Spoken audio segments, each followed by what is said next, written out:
Un saludo cordial y afectuoso para toda la audiencia y para el Ministerio Verdad Adventista. Agradecemos a Dios por el estudio del trimestre del Evangelio según Marcos y por la lección número 3 programada para el sábado 20 de julio, controversias. También les dijo, el sábado fue hecho para el hombre y no el hombre para el sábado. Así, el Hijo del Hombre es también Señor del sábado. Marcos 2, 27, 28. En el primer capítulo de Marcos resaltamos que Jesús posee conocimiento de la Torá acompañado de una vida intachable y poder sobre los espíritus inmundos. Esto lo distingue de los catedráticos de la ley de Moisés, los escribas y fariseos. Y este reconocimiento de parte del pueblo preocupa a los líderes religiosos y se declaran sus enemigos, y llegaron al grado de usar métodos deshonestos para entramparlo y acusarlo y mandarlo a la muerte. Y dentro de este escenario, Jesús dijo, imposible es que no vengan tropiezos, mas hay de aquel por quien vienen. Lucas 17:1. Nos corresponde el estudio de Marcos capítulo 2 y 3 con el tema de las controversias entre Jesús y los escribas fariseos y los herodianos. Y veremos los puntos de divergencia y consideraremos 5 historias que se relacionan entre sí para darnos el panorama en conjunto.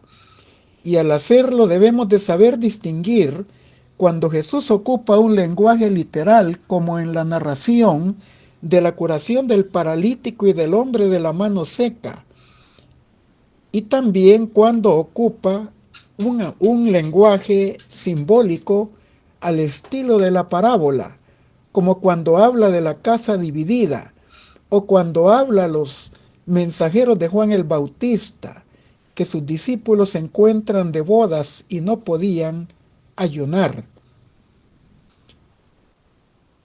Los eruditos dicen que Marcos usa un estilo de exposición llamado historias sándwich, con los elementos externos e internos que forman un solo conjunto general, así como el sándwich que tiene en la parte exterior el pan, pero que en su interior tiene alimentos que lo convierten en un conjunto, como una comida especial. Y Marcos usa este estilo por lo menos 6 veces en su evangelio. El patrón concéntrico de los relatos que mencionaremos en las controversias en el capítulo 2 y 3 del Evangelio de Marcos está su autoridad para sanar y para perdonar pecados y su relación con las verdades fundamentales del Evangelio. Y también encontramos en el primer relato de Marcos 2 del 1 al 12, cuando Jesús sana al paralítico, la relación entre la curación y el pecado. Y en Marcos 2 del 13 al 17, en el llamado a Leví Mateo, la relación entre el pecado y el alimento que hacen los fariseos. Y luego Marcos capítulo 2 del 18 al 22, cuando Jesús y sus discípulos están de bodas y no ayunan, la relación entre el alimento y el Mesías y el ayuno. Y luego en Marcos 2 del 23 al 28, cuando los discípulos cortaban espigas en sábado, la relación entre el Mesías y el sábado. Y luego pasaremos al capítulo 3 del 1 al 6, la curación del hombre de la mano seca en el sábado, entre la relación del sábado y la curación. Luego pasaremos a unas historias sándwich para la parte final de este estudio. También en el capítulo 2 y 3 vemos a Jesús en movimiento constante, de regreso a Capernaum, en la fiesta de Leví, en los sembrados en el sábado con sus discípulos, en la sinagoga sanando, eligiendo a los 12 apóstoles en el monte. Todo esto lo distingue de los líderes religiosos porque Jesús atendía las necesidades de las personas donde ellos se encontraban. Y su ministerio era urbano y rural y su visión de su obra como Mesías y la naturaleza de su discipulado era de forma extraordinaria. Hoy estudiaremos 5 historias que ilustran la controversia entre las enseñanzas de Jesús y los líderes religiosos de su época. Número 1. La curación del paralítico. Número 2. El llamamiento de Leví, el publicano, al discipulado. Número 3. Que no se puede ayunar en una fiesta de bodas. Y número 4. Los discípulos y la soberanía y la observancia del sábado.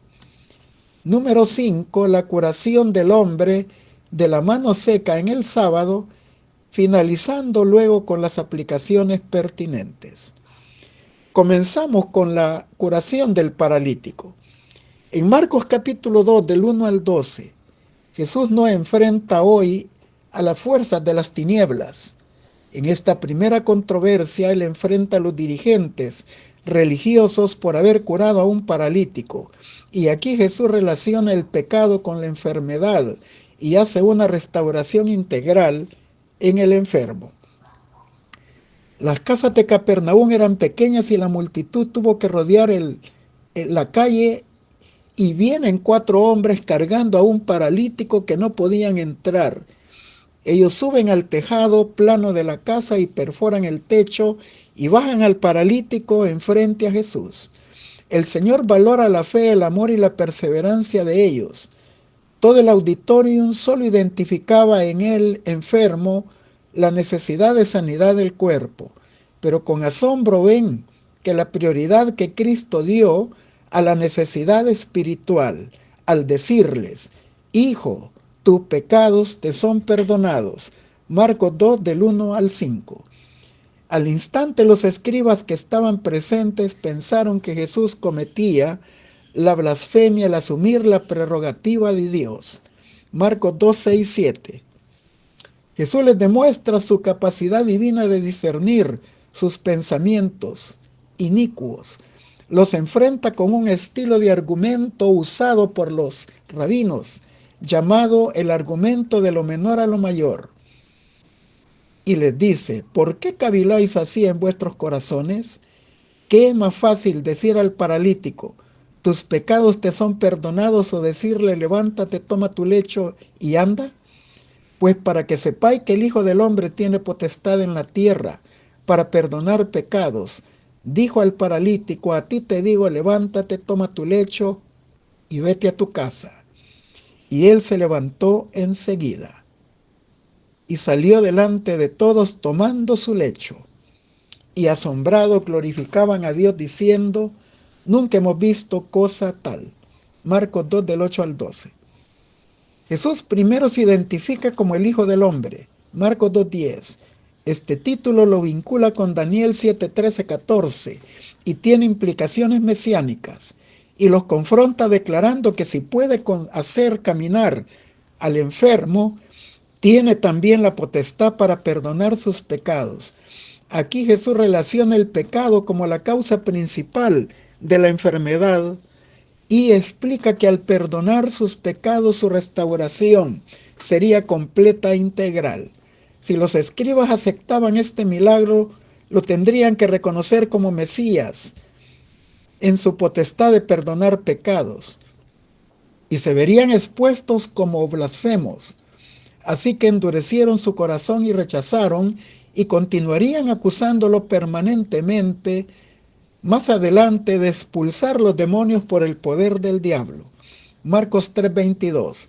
Y de esa manera incurrirían en la blasfemia contra el Espíritu Santo, que es el pecado imperdonable. Estos líderes eran los catedráticos de la ley de Moisés. Mateo 22:35.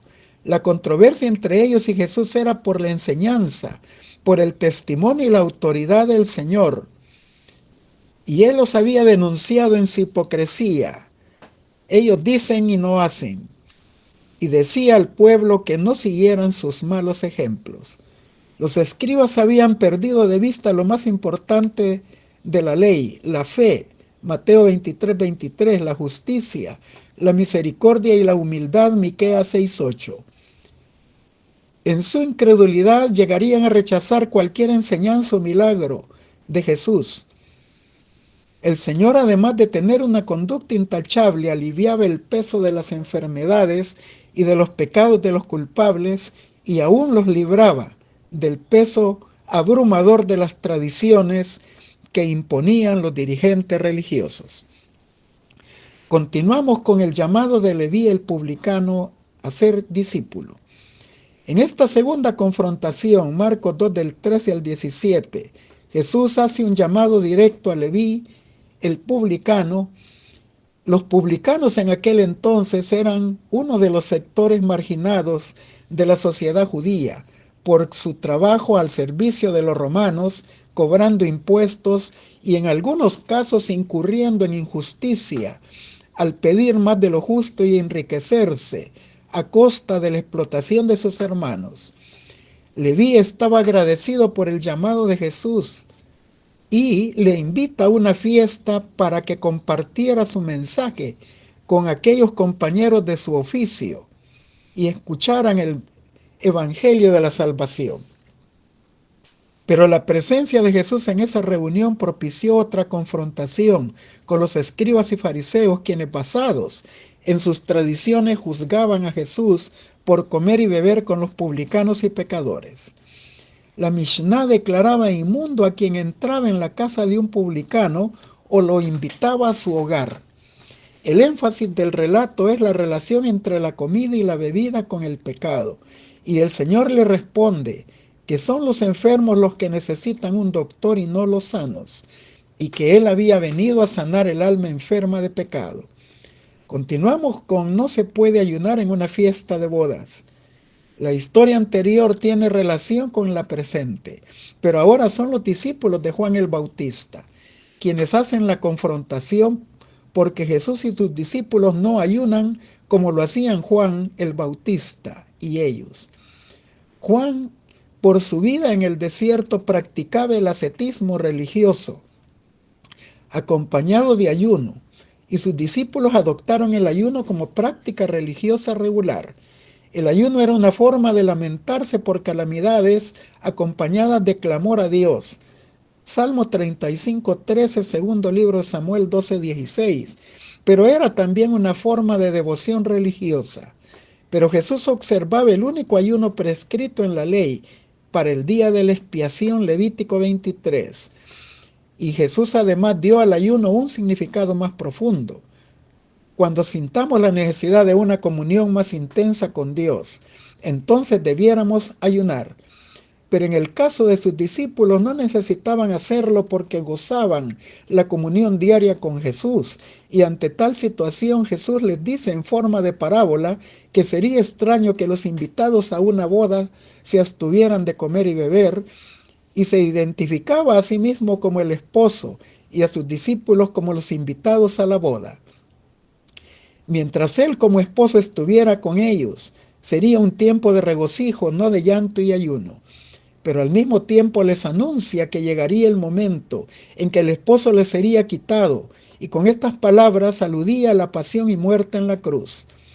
Y entonces ayunarán porque necesitarán la presencia de Dios en mi ausencia, porque yo iría al Padre a ministrar en el santuario celestial y ya no podría estar con ellos físicamente, como es su privilegio tenerlo hoy. Marcos 2 del 18 al 20. Los escribas y fariseos, así como los discípulos de Juan, tenían que aceptar la diferencia entre las enseñanzas de Jesús y las tradiciones rabínicas. El Evangelio es el poder de Dios para la salvación, y las tradiciones de los rabinos solo eran doctrinas y mandamientos de hombres acompañados de rituales y lavamientos, sin ningún poder transformador de las vidas. Ni siquiera la vida de sus intérpretes y defensores habían sido transformadas por ellos. Las tradiciones son incompatibles con el Evangelio y no podían coexistir. Lo nuevo pondría fin a lo viejo. Aunque las enseñanzas de Jesús parecían nuevas, eran las mismas enseñanzas antiguas, pero sin la adulteración de las tradiciones rabínicas, pero sí con el poder transformador de la gracia divina. Jesús, con sus enseñanzas y prácticas religiosas, confrontó en la historia anterior a los fariseos y en la presente a los discípulos de Juan. Ambos grupos tenían que reconocer que era imposible tratar de remendar las tradiciones rabínicas, el traje viejo, con el mensaje del Evangelio, la tela nueva, porque haría inútil su experiencia religiosa.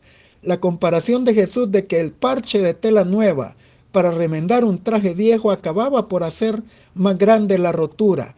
Indicaba que el Evangelio de Jesús era incompatible con las tradiciones humanas, porque se basaba en la Torá, y las de ellos eran doctrinas y mandamientos de hombres, que con ellos habían proliferado las enseñanzas reales de Dios. Jesús dijo además que el Evangelio obra en la vida una transformación que llamamos nuevo nacimiento, y esta experiencia no la habrían producido las tradiciones viejas de los rabinos. Esto fue lo que les indicó cuando dijo que el vino nuevo se coloca en odres nuevos, porque si se coloca en los viejos, la fermentación los echa a perder y el vino se desparrama. La prioridad aquí está en la verdadera interpretación de las Escrituras que trae el Mesías. Él enseña lo fundamental para la salvación, acompañado de un poder transformador de su Evangelio, que sería evidenciado por una nueva vida, redimida en el poder de su sangre. Marcos 2, 21, 22. El Evangelio no es un conjunto de enseñanzas para grupos selectos como lo planteaba el judaísmo, sino que era dirigido a toda criatura, así como el Evangelio eterno tiene que ser predicado a todos los moradores de la tierra, porque Dios desea sanar a la humanidad sufriente y agobiada por la carga del pecado y por las tentaciones de Satanás. Continuamos con los discípulos y la observancia del sábado. La narración de Marcos 2, 23 al 28 es la primera de dos controversias acerca de la observancia del sábado. El enunciado del cuarto mandamiento del Decálogo dice en Éxodo 20, 10, según la versión Dios habla hoy: no hagas ningún trabajo en ese día. En la Reina Valera revisadas del 60, dice: no hagas en él obra alguna. Pero el mandamiento, al ser comparado en su contexto con Éxodo 28, que dice: acuérdate del sábado para santificarlo, indica que se debe dedicar el tiempo como sagrado a actividades religiosas, tanto en el culto público de adoración a Dios. Lucas 4, 16 al 21, Hechos 15, 21, como en el oficio de los sacerdotes en el templo, que incluía tareas como la de circuncidar a un recién nacido a su 8º día, si esto correspondía con el día sábado. Mateo 12:5. Ofrecer el doble de los holocaustos matutinos y vespertinos y oblaciones, números 28, 9 y 10.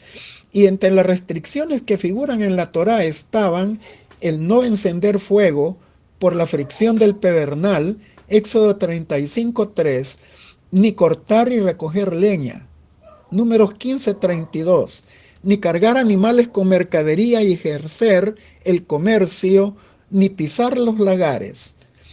Nehemías 13, 15, 16, Jeremías 17, del 19 al 27. Pero en ningún lugar de las Escrituras está prohibido comer. El ayuno era obligatorio en el día de la expiación, porque se suspendía todo tipo de trabajo y aún ellos se encontraban en una actitud de súplica y aflicción del alma. Levítico 23, del 27 al 31. Por el día de la expiación. La narración de Marcos 2:23 presenta a los discípulos trillando las espigas que recogían o tomaban del campo, y esto era permitido por la Torá. Cuando segareis la mies de vuestra tierra, no segaréis hasta el último rincón de ella, ni espigarás tu siega. Para el pobre y para el extranjero lo dejarás. Yo Jehová vuestro Dios. Levítico 23, 22. Lo podemos ver también en Levítico 19, 9, 10, Deuteronomio 23, 24 y 25. En ninguno de esos pasajes se hace ninguna restricción de no hacerlo en el día de sábado. Pero además el sábado era para hacer obra humanitaria y saciar el hambre y la sed, eran lícitos. Como en los casos anteriores, la confrontación siempre viene por la tradición rabínica. Ellos habían restringido 39 actividades agrícolas y por eso los fariseos acusaban a Jesús y a sus discípulos de transgredir el sábado. Marcos 2:24. Jesús los confronta con la Torá y le refiere que saciar el hambre en sábado era un acto lícito y prioritario en el sábado. Le cita el caso de David y sus hombres, quienes fueron donde el sacerdote Abiatar a pedir alimento, y él solo tenía el pan sagrado, el pan de la proposición que cambiaban cada sábado los sacerdotes, y solo ellos podían comerlos. Levítico 24, 8 y 9, 1 de Samuel 21 del 3 al 6, Marcos 2, 25 al 26. Sin embargo, el sacerdote se los entregó para que suplieran su necesidad de hambre y fueron sin culpa. Pero Jesús fue más profundo en su argumento. Si David y sus hombres fueron sin culpa al comer el pan sagrado en el sábado, también Jesús, el hijo de David, Marcos 10, 47, 48, y sus discípulos eran sin culpa por satisfacer su hambre espigando y trillando en el sábado.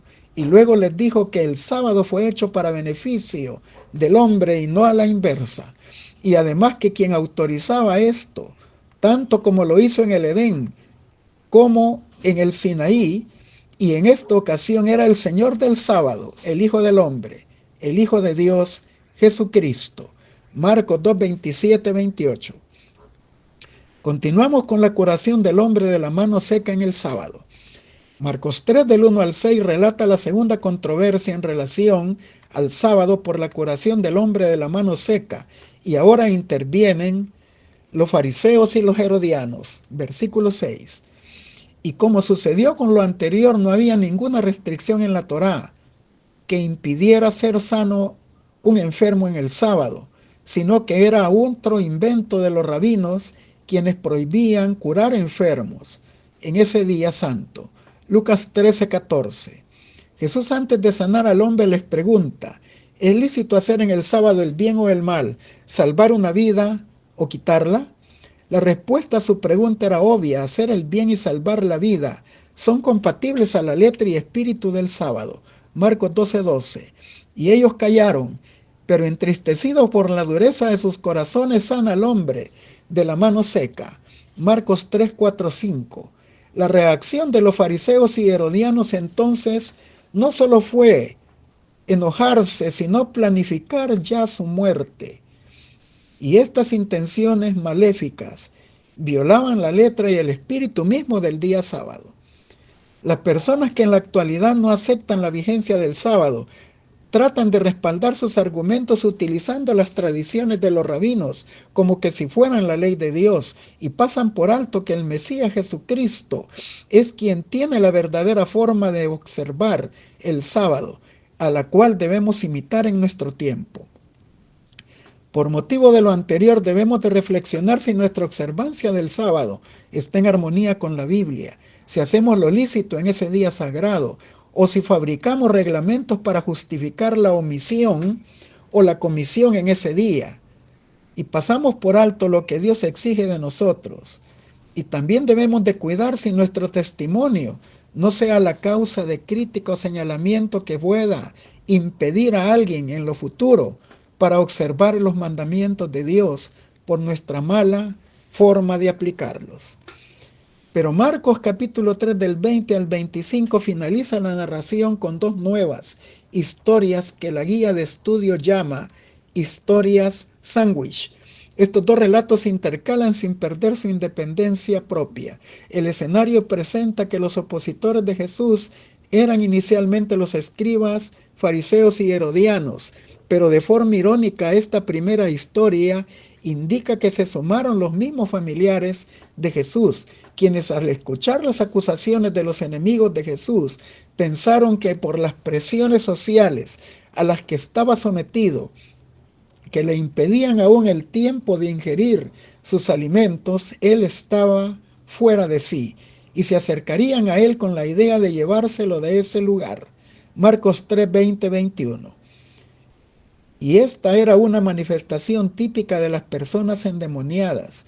Así que el comentario guardaba en alguna medida relación con las acusaciones de los fariseos de que él estaba endemoniado, Marcos 3:22. Esta primera historia, la de Marcos 3:20-21, se interrumpe por una segunda, la de Marcos 3:22 al 30, y luego al final vuelve a complementarse con Marcos 3:31 al 35.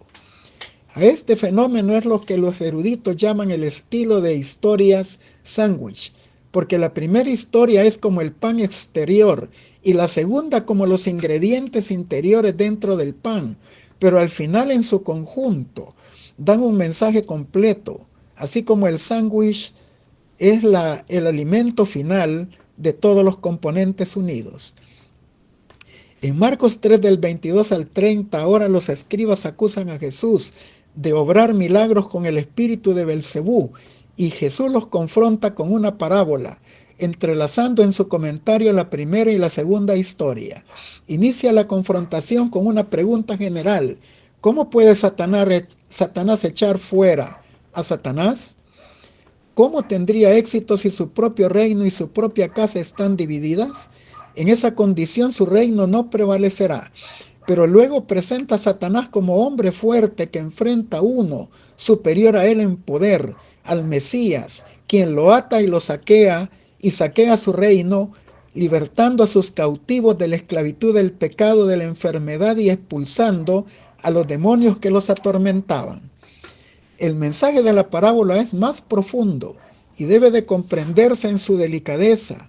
La casa dividida contra sí misma también incluye a su propia familia, quienes habían adoptado los comentarios de sus enemigos y lo consideraron a él fuera de sí.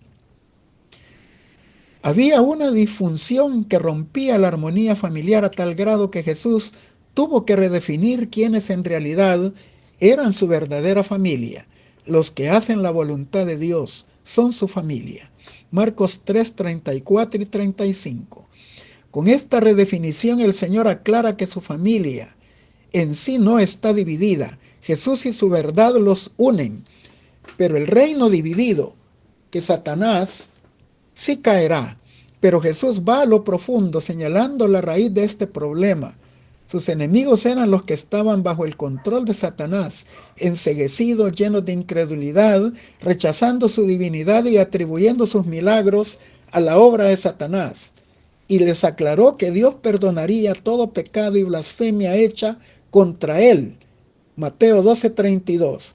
Porque la obra del Espíritu Santo todavía podría convencerlos de su error. Juan 16:8. Y ellos podían arrepentirse y ser perdonados por el Padre. Pero también les advierte que Dios no perdonaría la blasfemia contra el Espíritu Santo, y que este es el pecado que nunca será perdonado, ni en el presente ni en el futuro. Mateo 12:32. Este pecado los coloca bajo la condenación eterna. Pero en Marcos 3:29 les indica de que ellos con esta actitud cierran toda posibilidad de ser convencidos de pecado, porque esta es una prerrogativa exclusiva del Espíritu Santo, contra quien estaban blasfemando, y se encontrarían entonces perdidos para siempre. En Hechos 10:38, Pedro había testificado que los milagros que Jesús hizo fueron hechos por el poder del Espíritu Santo que lo ungió como Mesías desde su bautismo en el Jordán. Y ellos, según lo presenta Marcos 3:30, continuarían rechazando toda evidencia u obra del Espíritu Santo para convencerlos del error. El tiempo verbal que Marcos ocupa acá es imperfecto. Él traduce la palabra griega elegón, habían dicho, que puede traducirse también ellos seguirían diciendo. De esa manera se saca la conclusión como quien pone fin a un argumento, indicando que ellos jamás cambiarían de opinión y nunca aceptarían a él como Mesías. Ahora Marcos 3:31 al 35 interrumpe la controversia, con los fariseos y se presenta la parte complementaria de la primera historia, donde su madre y hermano buscan a Jesús y les informan a él que ellos están allí presentes. Y él respondiendo dijo: ¿quién es mi madre y mis hermanos? Y mirando a los que estaban sentados alrededor de él, dijo: he aquí mi madre y mis hermanos, porque todo aquel que hace la voluntad de Dios es mi hermano y mi hermana y mi madre. Jesús sabía que ellos habían dicho que estaba fuera de sí, y conocía que habían llegado para llevárselo de allí e evitar sus actividades y ministerio salvífico. Estas historias sándwich nos llevan a aplicaciones profundas, sobre todo cuando estalle la crisis final que sabemos que vendrá muy pronto. Esa parábola de la casa dividida indica la disfunción de criterios y decisiones en relación a la verdad en el ambiente familiar, que cuando llegue esta crisis ya no se podrán sostener y tendrá que haber una separación o una ruptura total de relaciones entre padres e hijos, suegros, yernos, nueras, cónyuges, y habrá lucha interna entre nosotros mismos, como lo indicó Jesús en Lucas 12:53 y Lucas 14:26. Y en esta redefinición que hizo Jesús de quiénes son sus verdaderos familiares, él indica que solo los fieles estarán con él para toda la eternidad. La casa dividida incluye también las relaciones de la hermandad cristiana, cuando la disfunción no solo será en criterios, sino llevará a muchos a adoptar otro tipo de creencias en la crisis final que tratarán de derribar los fundamentos de nuestra fe, donde aún solo debería de existir una sola explicación de la verdad. Tenemos como ejemplo el impacto negativo de las corrientes antitrinitarias que están atacando específicamente la personalidad y divinidad del Espíritu Santo, abriendo camino a que muchos cometan el pecado imperdonable. El peligro de adoptar estas creencias es inevitable caer en el pecado imperdonable si se adoptan o se siguen haciendo públicas. Pero también esto es un presagio del llamado zarandeo escatológico en Amós 9:9-10, que abre paso a la apostasía y a herejías y a un antagonismo lleno de amargura que llevará a los que no estén debidamente preparados cuando estalle esto a convertirse en los peores enemigos de sus antiguos hermanos. Y esto lleva consigo la pérdida de su salvación. Muchos toman esto como una ciencia ficción y creen que es imposible que en un futuro cercano uno pueda convertirse en un enemigo de sus antiguos hermanos. Pero cuando Jesús termine la obra en el santuario y los casos en el juicio investigador sean decididos para bien o para mal, los que no califiquen al cierre del tiempo de la gracia para salvación pasarán al control completo del enemigo, Satanás, y lo increíble e imposible para muchos se volverá una triste y lamentable realidad. Solo los fieles que sigan al Cordero donde quiera que Él va. Solo los que caminen a diario con Jesús como lo hizo Enoc. Apocalipsis 14:4, Génesis 5:24 y Hebreos 11:5. Son los que se preparan para la traslación y para ser la familia de Dios para toda la eternidad. Finalizamos con las aplicaciones pertinentes. Nadie se endurece tanto como aquellos que han despreciado la invitación de la misericordia y mostrado aversión al Espíritu de la gracia. La manifestación más común del pecado contra el Espíritu Santo consiste en desprecio persistente de la invitación del cielo al arrepentimiento. Cada paso dado hacia el rechazamiento de Cristo es un paso hacia el rechazo de la salvación y hacia el pecado contra el Espíritu Santo. Deseado de toda la gente 291. Nadie necesita considerar el pecado contra el Espíritu Santo como algo misterioso e indefinible. El pecado contra el Espíritu Santo es el pecado de un rechazo persistente a responder a la invitación al arrepentimiento. Si rehusas creer en Jesucristo como su Salvador personal, esto significa que ama la atmósfera que rodeó al primer gran apóstata. Es elegir esa atmósfera antes que la atmósfera que rodea al Padre y al Hijo. Y Dios les permite elegir. Review and Herald, 29 de junio de 1897, a fin de conocerle, 242. Los que apostaten en el tiempo de la prueba para obtener su propia seguridad denunciarán a sus hermanos, indicando los lugares donde ellos se han ocultado. Cristo nos ha advertido de este hecho a fin de que no nos sorprendan los métodos crueles e inhumanos que adoptarán familiares y amigos. Review and Herald del 20 de diciembre de 1898. Maranata, el Señor viene, 203.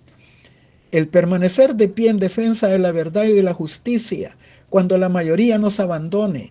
El pelear las batallas del Señor cuando los campeones sean pocos. Esta será nuestra prueba. En ese tiempo debemos obtener calor de la frialdad de los demás, valor de su cobardía y lealtad de su traición. Testimonios para la Iglesia, tomo 5, 127. Una riqueza de influencia moral nos ha sido presentada en el último medio siglo mediante su Espíritu Santo. La voz de Dios nos ha venido continuamente en forma de amonestación e instrucción para confirmar la fe de los creyentes en el espíritu de la profecía. El tiempo y las pruebas no han anulado la instrucción que fue dada en los primeros días del mensaje. Esta, de ser retenida como instrucción segura, debe seguir en los últimos días finales.